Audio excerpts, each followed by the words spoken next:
Hello friends, எல்லாம் எப்படி இருக்கீங்க? வெல்கம் டு கோவை அம்மு சமையல். இன்றைக்கி நம்ம கிச்சன்லேங்க கிச்சன் டிப்ஸ் அண்ட் ட்ரிக்ஸாக பார்க்க போகிறோங்க. அது கூடயே நம்ம வீட்டில் தொந்தரவு பண்ணிட்டு வர பல்லி, கரப்பாம்பூச்சி, எலி அதுக்கு உண்டான டிப்பும் பார்க்க போகிறோங்க. ஸ்கிப் பண்ணாமல் பாருங்கள் ஃப்ரெண்ட்ஸ், அப்போ தான் அடுத்தடுத்து நான் என்னென்ன டிப்ஸ் சொல்கிறேன்னு உங்களுக்கு தெரியுங்க. இப்போ ஃபஸ்ட்டு டிப் என்னென்னு பார்க்கலாங்க.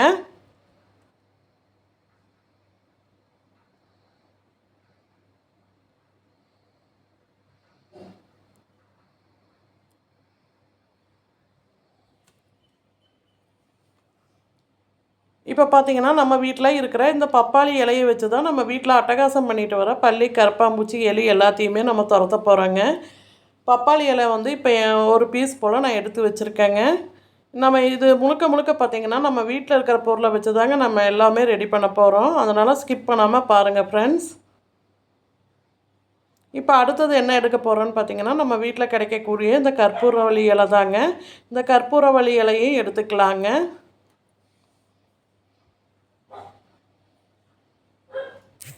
அது கூடயே வந்து அது கூடயே வந்து வேப்பந்தழை எடுத்துக்கலாங்க. வேப்பலை வந்து என்கிட்ட காஞ்சது தான் இருக்குது, அதனால் நான் காஞ்சது சேர்க்குறேங்க. ஃப்ரெஷ்ஷாக கிடச்சாலும் அதையும் சேர்த்துக்கோங்க. இப்போ நம்ம எடுத்து வச்சுருக்கிறது எல்லாமே வந்து மிக்ஸி ஜாரில் சேர்த்துக்கலாங்க.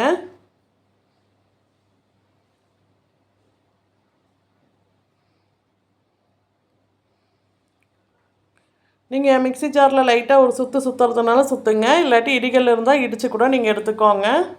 இப்போ பப்பாளி இலையே வந்து எல்லாத்தையும் வந்து கட் பண்ணி சேர்த்துக்கலாங்க.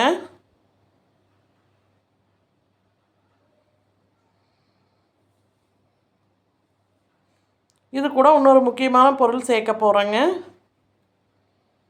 அதுதான் நம்ம வீட்டில் யூஸ் பண்ணுற இந்த மிளகுங்க. மிளகு கொஞ்சமாக சேர்த்துக்கலாங்க.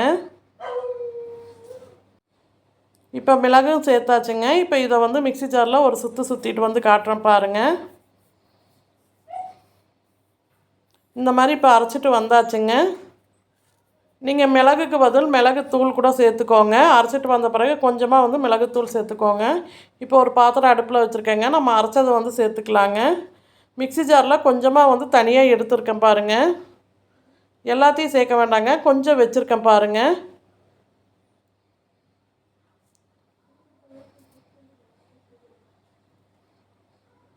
இப்போ இதில் ஒரு 2 டம்ளர் போல் தண்ணி சேர்த்துக்கலாங்க. பெரிய டம்ளரில் 2 டம்ளர் சேர்த்துக்கோங்க.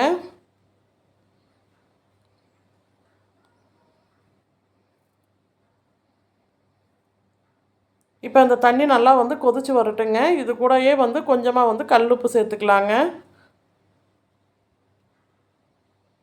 இப்போ பாருங்கள், தண்ணி நல்லா கொதித்து வந்துருச்சுங்க. இந்த சமயத்தில் வந்து ஒரு 2 கற்பூரம் போல் பொடிச்சு சேர்த்துக்கலாங்க.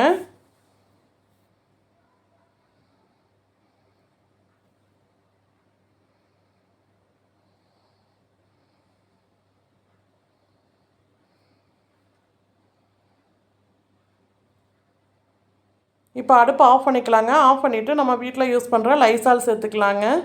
லைசால் ஒரு மூடி போல் சேர்த்துக்கலாங்க. இப்போ லைசால் சேர்த்த பிறகு ஒரு பிளேட் போட்டு மூடி வச்சிடலாங்க. இது நல்லா சூடு ஆறி வரட்டும், அது வரைக்கும் வெயிட் பண்ணலாங்க.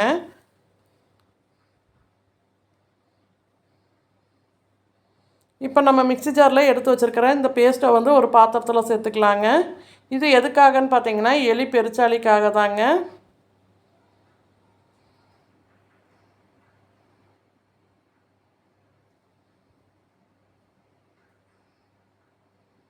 பாருங்கள், இந்த மாதிரி சேர்த்துட்டு உங்கள் வீட்டில் யூஸ் பண்ணுற கோதுமை மாவு வந்து கொஞ்சமாக சேர்த்துக்கோங்க. நீங்கள் எக்ஸ்ட்ரா எந்த தண்ணியும் சேர்க்கக்கூடாதுங்க. இதில் இருக்கிற தண்ணியிலே வந்து நல்லா இந்த மாவை பிசைஞ்சு எடுத்துக்கலாங்க. நல்லா இந்த மாவை சப்பாத்தி மாவு பதத்துக்கு நல்லா பிசைஞ்சு எடுத்துக்கோங்க.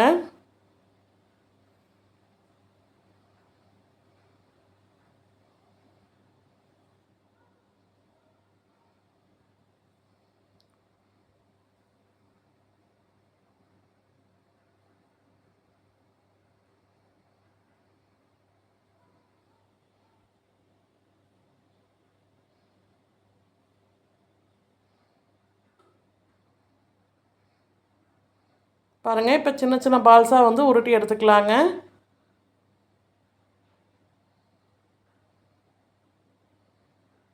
உங்களுக்கு எவ்வளோ தேவைப்படுதோ அந்தளவுக்கு பால்ஸை உருட்டி எடுத்துக்கோங்க. இது எல்லாமே வந்து நேச்சுரலாக வந்து நம்மளுக்கு வந்து எலி பெருச்சாளியில் வந்து தடுக்கிறதுக்கான முறைகள் தாங்க. வராமல் தடுக்கிறதுக்காக நம்ம ரெடி பண்ணி வச்சுருக்கோங்க. ஃபஸ்ட்டு எப்பயுமே வந்து இந்த குட்டி குட்டி எலியெல்லாம் நம்ம தூங்கின பிறகு அதிகமாக நடமாட்டம் இருக்குங்க. அதனால் இந்த மாதிரி வாசல் படியில் ஒன்று வச்சு விட்டுருங்க. அது போக உங்களுக்கு எலி தொந்தரவு எங்கெங்கே அதிகமாக இருக்கோ அங்கெல்லாம் ஒவ்வொரு பீஸ் வச்சு விட்டுருங்க. இதே சின்ன குழந்தைங்க இருக்கிற வீடாக இருந்தால் கொஞ்சம் கேர்ஃபுல்லாக இருங்க. ஏன்னா குழந்தைங்க எடுத்து வாயில் வச்சுருவாங்க. அதனால் கொஞ்சம் பார்த்து கவனமாக செய்யுங்க.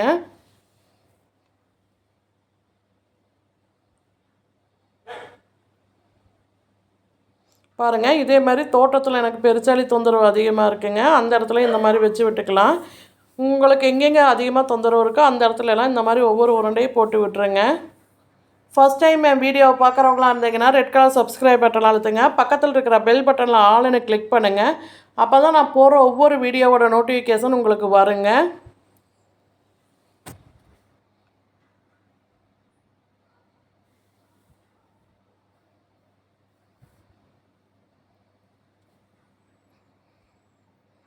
அதேமாதிரி தோட்டத்தில் இந்த இடத்துலையும் ஒன்று போட்டு விட்டுக்கிறேங்க.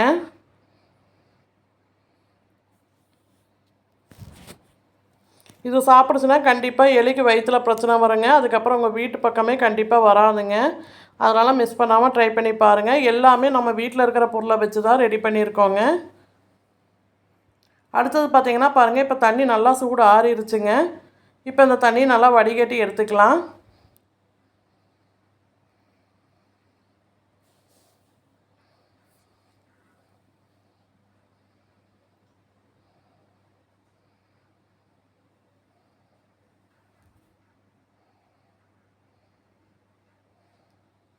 உங்கள்கிட்ட ஜூஸ் பாட்டில் இருந்தால் ஜூஸ் பாட்டிலில் சேர்த்துக்கோங்க. இல்லை ஸ்ப்ரே பாட்டில் வச்சுருந்தீங்கனாலும் அதில் கூட சேர்த்துக்கோங்க. பாருங்கள், இந்த மாதிரி ஒரு 10 ரூபா ஜூஸ் பாட்டிலாம் நான் சேர்த்துக்கிறேங்க.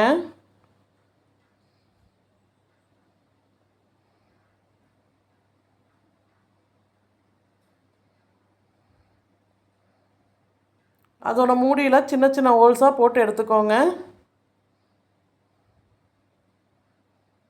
இப்போ நம்மளுக்கு லிக்யூட் ரெடி ஆயிடுச்சுங்க. இந்த லிக்யூடை வச்சு வாங்க நம்ம எங்கெங்கே க்ளீன் பண்ணலான்னு பார்க்கலாங்க.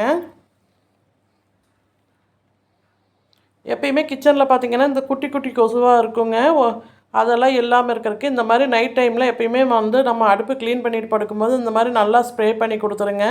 இப்படி ஸ்ப்ரே பண்ணிவிட்டு படுக்கும்போது பார்த்திங்கன்னா இதோட வாசத்துக்கே சரிங்க, பல்லி கரப்பாம்பூச்சி கொசு எதுவுமே வீட்டில் வராதுங்க.